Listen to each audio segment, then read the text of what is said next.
అసలే పెళ్లిళ్ళ సీజన్ వస్తుంది. ఇక పెళ్లికి అంటే మన ఆడోళ్ళు ఎట్లా పోతారో ఉన్న నగలన్నీ వేసుకొని పోవడే ఉంటుంది కదా నొల్ల. పెళ్లిళ్ళ కోసమే బంగారం కూడా సపరేట్గా కొంటారు. అంతెందుకొల్లా నేను కూడా ఈ నెలల్ని చిట్టెత్తుతాన్నా.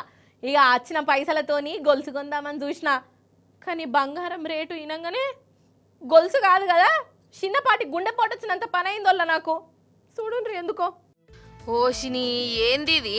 అసలు బంగారము కొనాలనా అద్దా? గింతగనం పిరమైతున్నది ఏందోల్లా. చూస్తుంటే ఈ ఏడాదిలోనే తులము ₹1,00,000 అయ్యేటట్టున్నది కదా.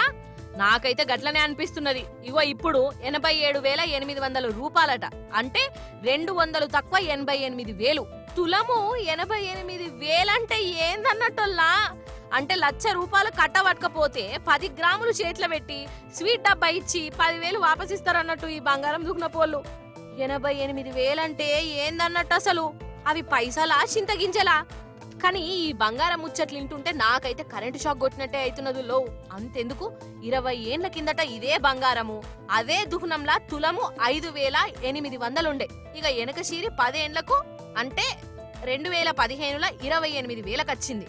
అప్పుడే అమ్మో అయ్యో ఓరినాయనో అని నోరెల్ల పెట్టుకుంటా ఆటెనక కొంటాం తీయని అనుకున్నారు. మళ్ళా 10 ఏండ్లు గడిచినాయి. ఇక ఇప్పుడేమో 30 కాదు 40 కాదు, డైరెక్ట్ గా 88,000 వచ్చింది. ఇక చూడుర్రి ఎంత ఫరక్ వచ్చిందో బంగారం రేట్లల్లా. సప్పుడు ఏక 5,000 ఉన్నప్పుడే ½ కిలో కొంటే అయిపోవు అని అనిపిస్తలేదల్లా. కానీ అప్పటి ధరకు అప్పుడే ఎక్కువ, ఇప్పటి కాలానికి ఇది ఇంకా ఎక్కువ.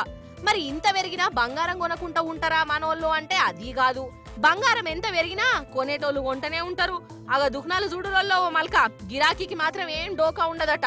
కొప్పున్నమ్మ కోటి ముడిలేస్తది అన్నట్టు పైసలు చేతులుండి కొనాలని కాయుషున్నోళ్ళు కొంటనే ఉంటారు. అగ చూడుండ్రి బంగారం దుఃఖనాలు ఎట్లా కలకలలాడుతున్నాయో. మరి ఇంట్లో కొనేటోళ్ళు ఎవరు, చూసిపోదామని వచ్చేటోళ్ళు ఎంతమంది నన్ను అడగొద్దు. కానీ మనసొంటి సాదా సీదా జనాలదే ఎటు కాకుండా అవుతున్నది. పోండోళ్ళ ఓ దిక్కు పెళ్లిళ్ళు దావత్లుండే, పిల్లకో పిల్లగానుకో తులం మాసమో పెడదామంటే రేట్లేమో ఇగో ఇట్లా పిరం కాబట్టే.